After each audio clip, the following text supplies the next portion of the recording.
nombre de Cristo Jesús. Amén. Hermanos, vamos a ir a Marcos, capítulo 2. Vamos a irlo buscando.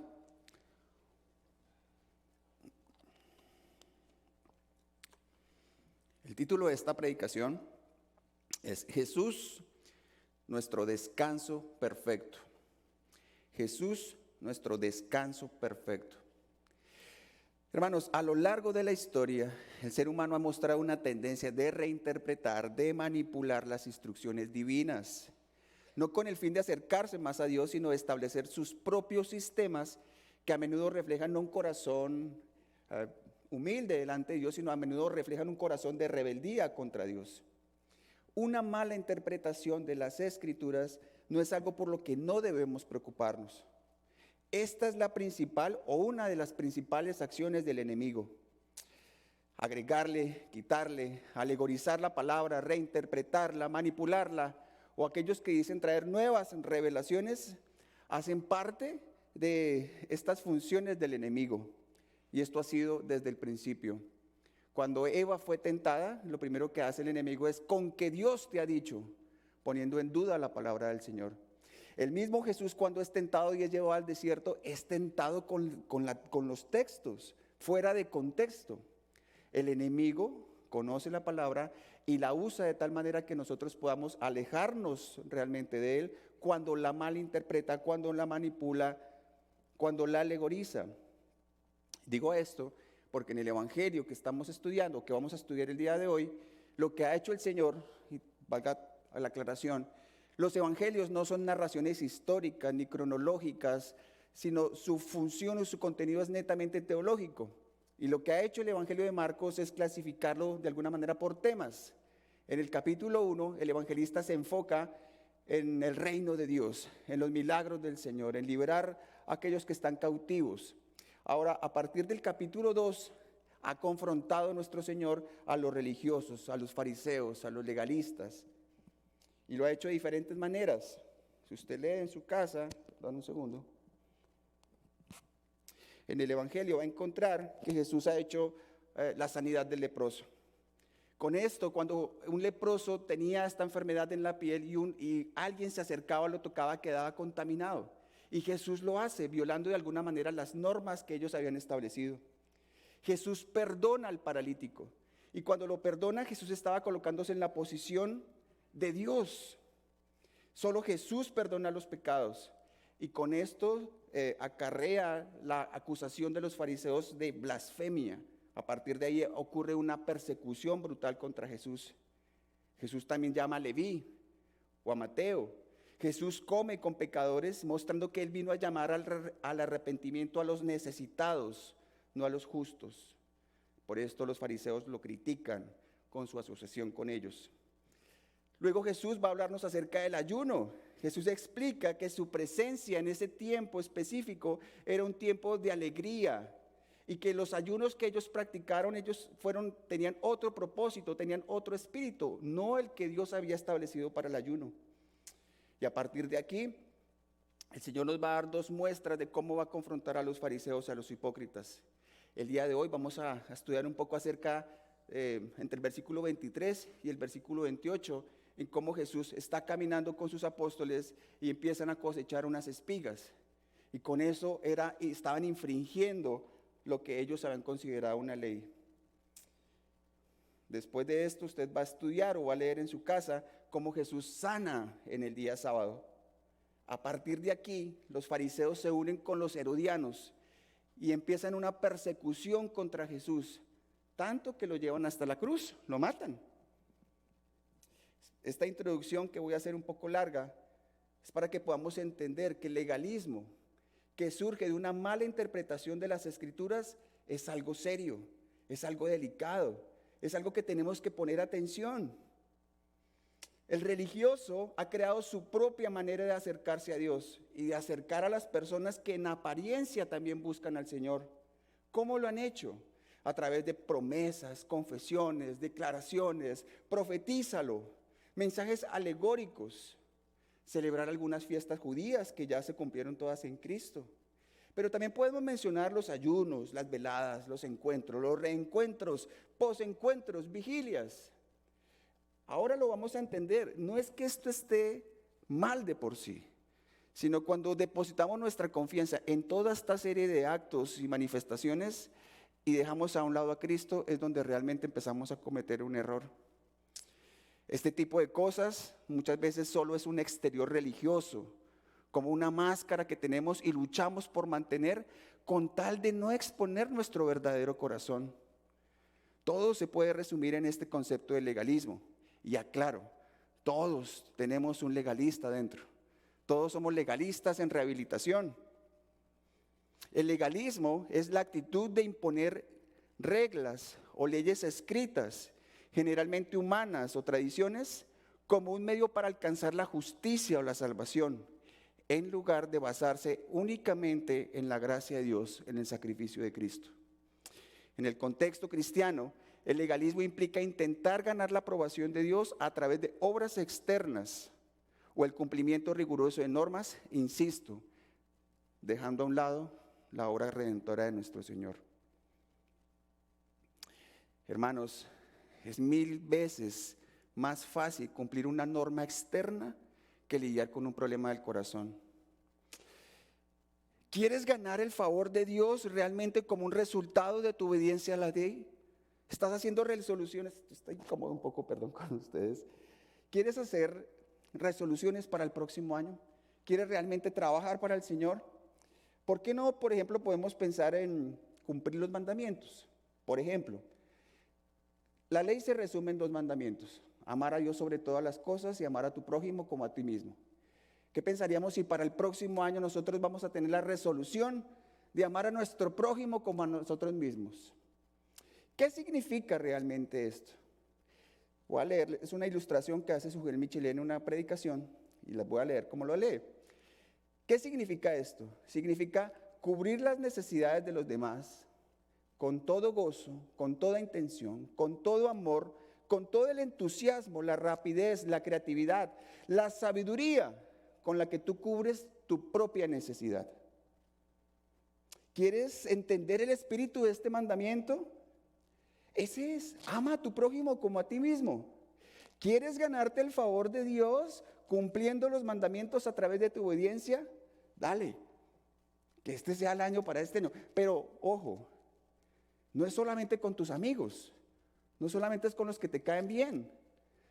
Procura amar a tu prójimo como a ti mismo con los que hablan mal de ti, con los que tienen diferencias contigo, con los que no dicen cosas sanas sobre ti. Ámalos sobre ti mismo. Y entonces estarás procurando cumplir este mandamiento. Los que somos esposos, ¿logramos amar a nuestra esposa como a nuestro prójimo al menos?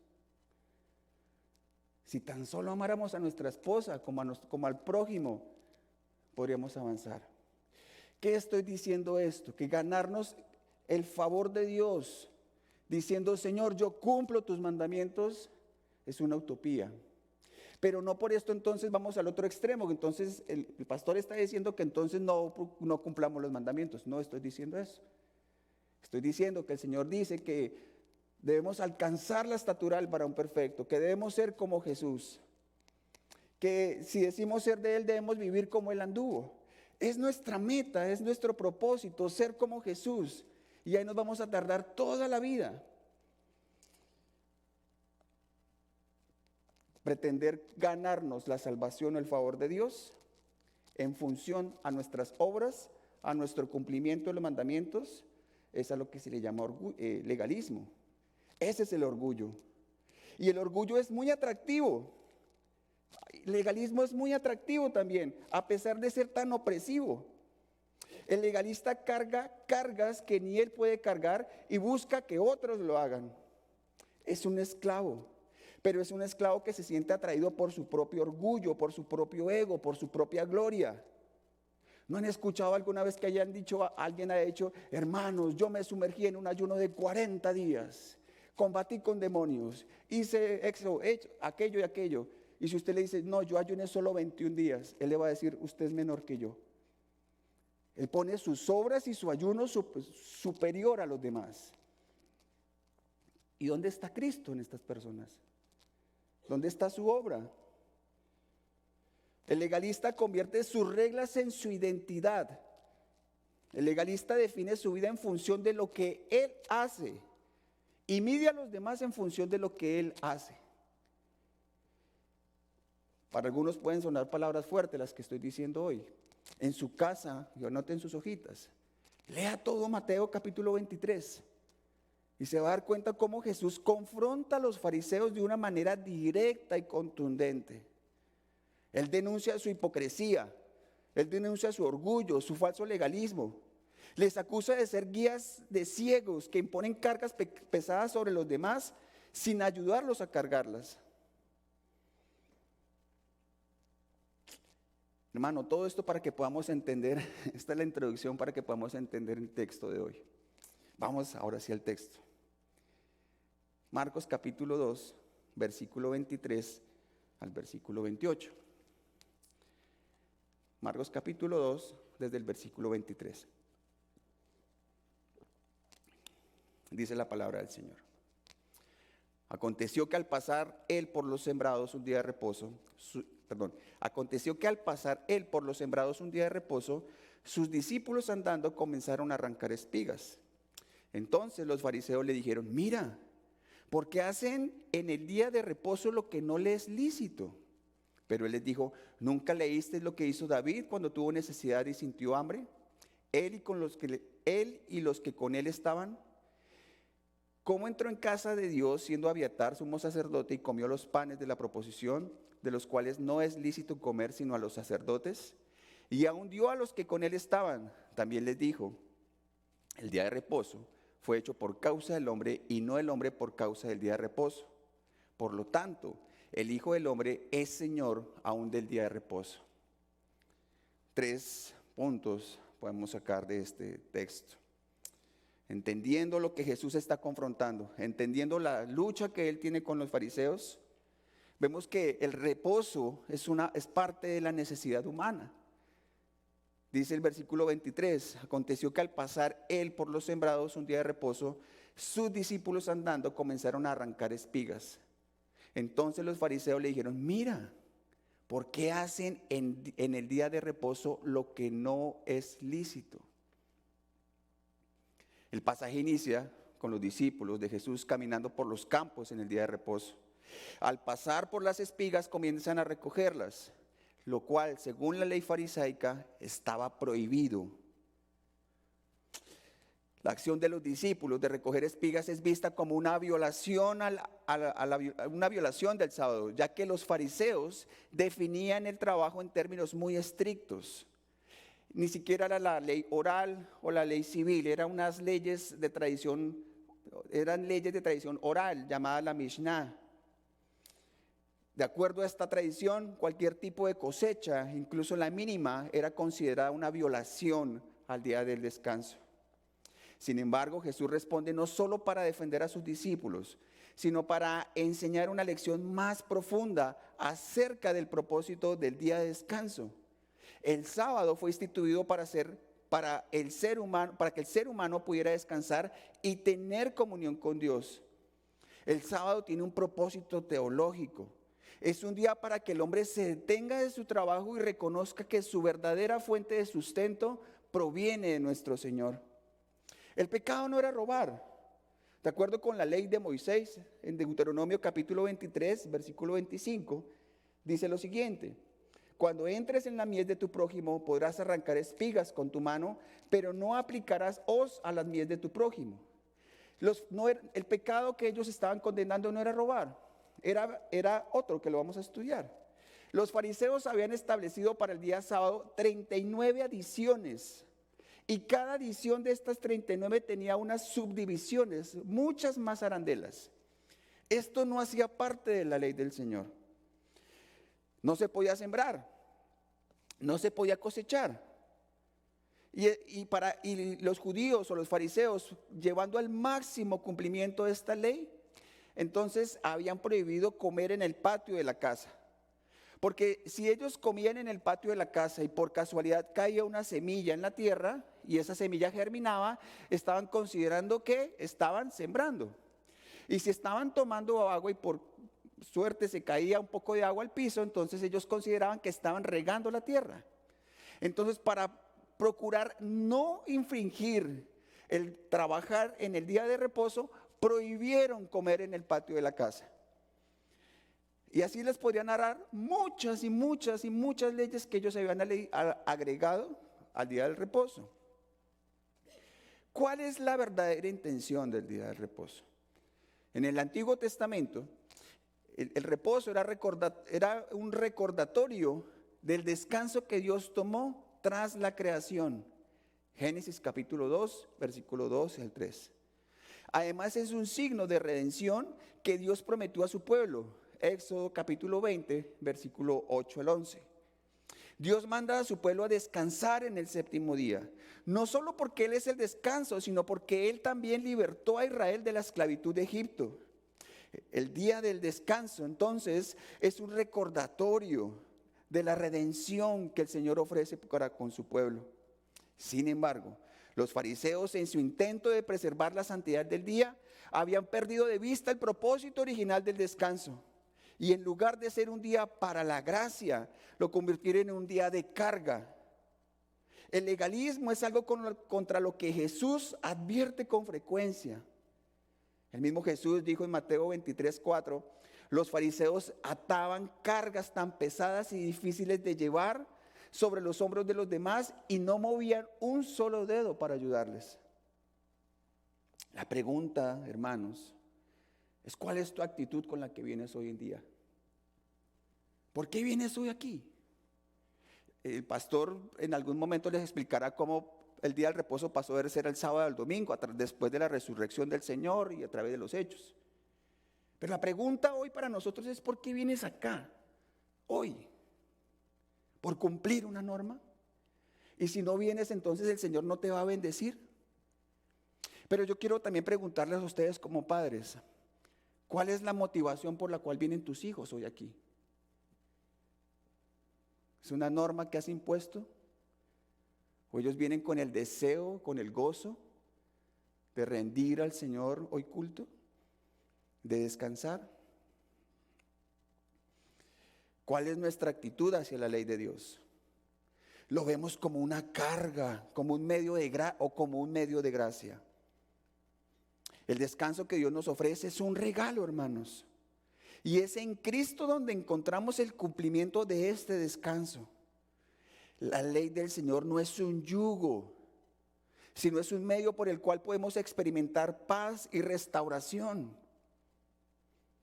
Cuando nos acercamos a la ley con un corazón legalista, nuestra relación con Dios se convierte en una lucha y no en un descanso. ¿Cómo ves la ley de Dios en tu vida?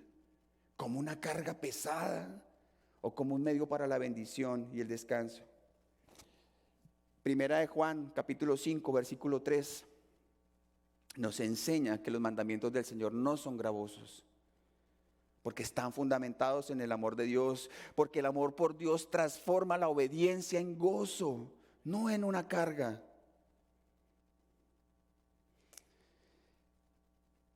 ¿Cuál es la respuesta de Jesús? Versículo 25 y 26. Versículo 25. Pero él les dijo: ¿nunca leísteis lo que hizo David cuando tuvo necesidad y sintió hambre? ¿Nunca leísteis lo que hizo David cuando tuvo necesidad y sintió hambre, él y los que con él estaban? Y cómo entró en casa de Dios siendo Abiatar sumo sacerdote, y comió los panes de la proposición, de los cuales no es lícito comer sino a los sacerdotes, y aún dio a los que con él estaban. Hermanos, Jesús, siendo Dios, el autor de la palabra, la manera como Él derrotó a Satanás, como Él derrotó a los fariseos, fue a través de la misma palabra. Este es un principio que no podemos evitar, que no podemos ocultar.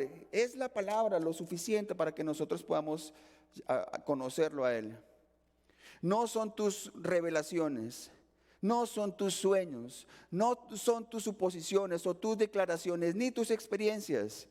Es la palabra de Dios nuestra única y confiable fuente de verdad. Jesús responde a los fariseos con una referencia a la historia de David. Eso usted lo encuentra en 1 Samuel, capítulo 21, del versículo 1 al 6. David está huyendo de Saúl y entra en el tabernáculo de Dios y come de los panes de la proposición, los cuales solo podían comer los sacerdotes. Estos eran 12 panes que se colocaban y se cambiaban cada sábado. Era un símbolo de la presencia de Dios que suplía las necesidades de las 12 tribus de Israel. Estos panes solo podían ser comidos por los sacerdotes. Eran panes sagrados. Y se consideraba que este hecho de David ocurre en un sábado porque el texto dice que aún los panes estaban calientes. La acción de David no fue condenada, a pesar de que aparentemente violaba la ley sobre la santidad de los alimentos. Y Jesús usa este ejemplo para decirles a los fariseos en su cara que lo que él estaba haciendo no era algo ilícito.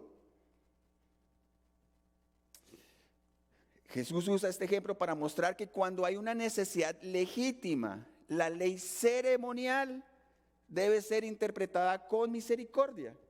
Por eso les leí los primeros ejemplos acerca de esto. Jesús sana a un paralítico, Jesús toca a un leproso, Jesús llama a un recaudador de los impuestos. El punto central, hermanos, aquí es que la ley ceremonial en el Antiguo Testamento no estaba por encima de las necesidades humanas. No fue condenado David, ni los sacerdotes, aunque no les era lícito. Y esto es lo que Jesús le responde a los fariseos. Si el rey David no fue condenado por comer en día sábado, Jesús implica que él, como hijo de David, tiene una autoridad aún mayor que la de los sacerdotes y los reyes de Israel. Y al hacerlo, él no solo defiende a sus discípulos, sino que también reivindica su autoridad divina sobre la ley. Para este punto es importante rápidamente que entendamos que en el Antiguo Testamento se han establecido tres tipos de leyes. La ley moral, que son los 10 mandamientos, nosotros siguen vigentes, debemos procurar cada día cumplir, pero también habían existido unas leyes ceremoniales, las cuales fueron cumplidas en Cristo por completo, y la ley civil, que se aplicaba a su contexto histórico. Nosotros, la ley que tenemos vigente aún el día son los 10 mandamientos. Jesús es el cumplimiento de la ley. La ley apuntaba hacia Él y en Él encontramos el cumplimiento perfecto de la misma. Jesús es más que un simple maestro o profeta. Jesús es Dios, Jesús es el Señor de la ley. Y esta es una afirmación clave porque nos muestra que Cristo no vino a abrogar la ley, sino Él vino a cumplirla. Mateo capítulo 5, versículo 17. La ley en su forma ceremonial tenía un propósito temporal. Apuntaba hacia la obra redentora de Cristo en su vida, en su muerte y en su resurrección. Jesús trae el cumplimiento definitivo de todas las sombras de la ley o que la ley prefiguraba. En Él encontramos la verdadera restauración, no solo del día del reposo, sino de toda la creación. Hermanos, la libertad cristiana no es una libertad para hacer lo que queramos, sino es una libertad para vivir en obediencia a la voluntad de Dios, confiando en que Cristo ya cumplió la ley por nosotros. El problema de los fariseos era el haber colocado sus tradiciones y la ley ceremonial en el mismo nivel que la ley moral de Dios. Jesús no solo se defiende, sino que los reprende al decirles que son ellos los que están violando el corazón de la ley. Esto nos lleva a nosotros al tercer punto: la libertad en Cristo, el descanso y el hombre, el sábado y el hombre. Dice el versículo 27, también les dijo: el día del reposo fue hecho por causa del hombre, y no el hombre por causa del día del reposo. Por tanto, el Hijo del Hombre es Señor aún del día de reposo. Jesús concluye su enseñanza diciendo: el sábado, el descanso, el reposo fue hecho para el hombre y no el hombre para ese reposo. Esta declaración es crucial para que podamos entender la relación entre el ser humano y la ley de Dios. El descanso no es el fin en sí mismo, sino es un medio para el bienestar del ser humano. En otras palabras, el sábado fue dado para que el hombre pudiera descansar, pudiera adorar a Dios, pudiera meditar en su palabra, pudiera renovar su relación con Él. ¿Hoy estás aquí por esto? ¿O estás cumpliendo simplemente y estás mirando el reloj en qué momento yo acabo? ¿O simplemente estás mirando cuántas veces se me cayó el micrófono o cómo me equivoqué? ¿Estás aquí por adorar al Señor? ¿Estás aquí por renovar tu fe, tu comunión con Él? ¿Estás aquí por encontrarte con Él?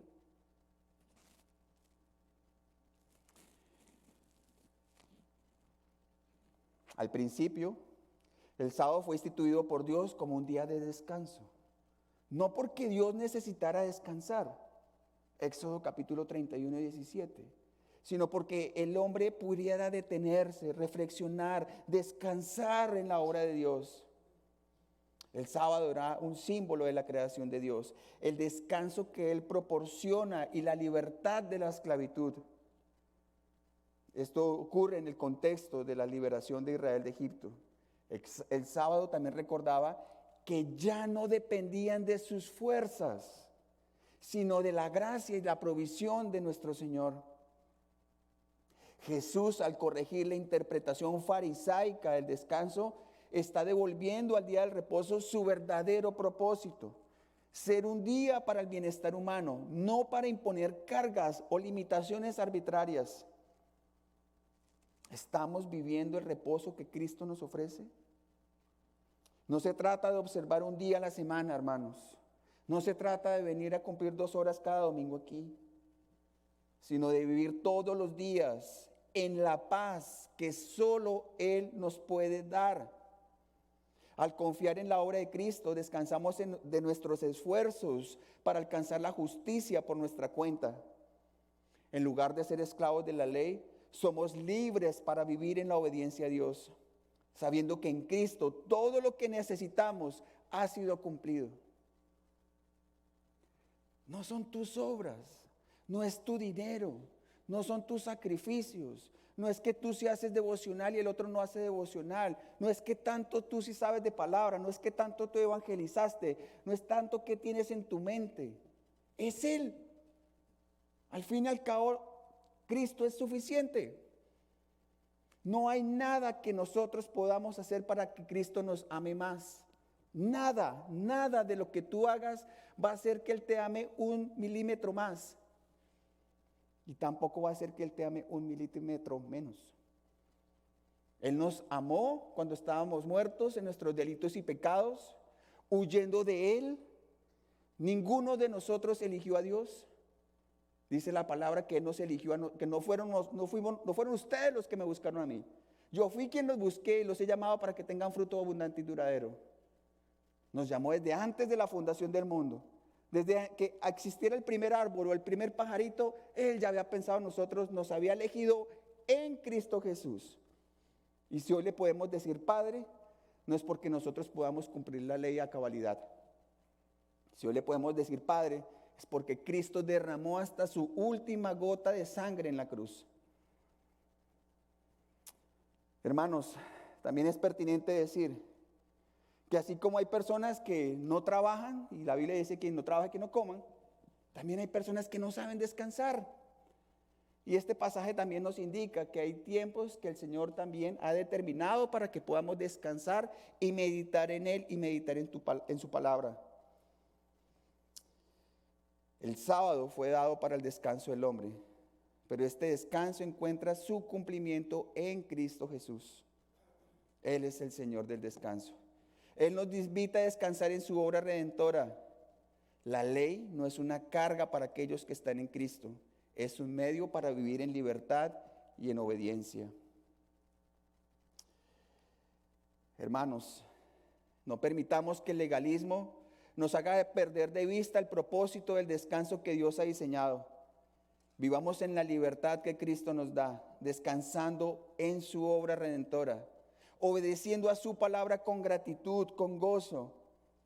Que el Señor nos ayude a encontrar nuestro reposo completo en Él. Hermanos, algo que yo aprendí este año es que todo puede cambiar. Todo puede cambiar. Nuestra salud, nuestras finanzas, nuestra familia, nuestros seres queridos, todo. Pero lo único que permanece para siempre es nuestro Señor. Si usted es un creyente, reconoce que obedecer a Dios no es un acto meramente externo, sino una respuesta de amor y gratitud. Busca tu descanso en Cristo. Confía en su suficiencia, no en tu propio esfuerzo para cumplir la ley. Valora la misericordia por encima del legalismo, siendo compasivo aún con las necesidades de los demás. ¿Qué tienes tú que el Señor no te haya dado? ¿Qué tienes? Aún la doctrina, o el dinero, o el trabajo, o la profesión, o qué sé yo. ¿Por qué te consideras mejor que otro? Ese es el legalismo. El legalismo es pensar que yo soy mejor que otro porque tengo mejor carro, o hablo algún idioma, o vivo en algún país, o yo no soy de aquel país, o yo sufro más que otros. Eso es parte del legalismo. Yo sufro más que los demás, entonces Dios me debe bendecir más a mí que al otro porque yo sí he sufrido más. Yo he hecho más. Todo eso es legalismo disfrazado. Y si usted no es creyente, no ha depositado su confianza en Cristo, este pasaje te invita a considerar a Jesús como el único que puede ofrecerte descanso y reconciliación con Dios. Deja de buscar la aprobación divina a través de tus obras, de tu dinero, de tu imagen, de tu apariencia. Confía en Cristo. Él es el único que cumplió perfectamente la ley en tu lugar. Y Él te llama para encontrar paz en su gracia y en su señorío. Vamos a ponernos de pie y quiero orar por ustedes.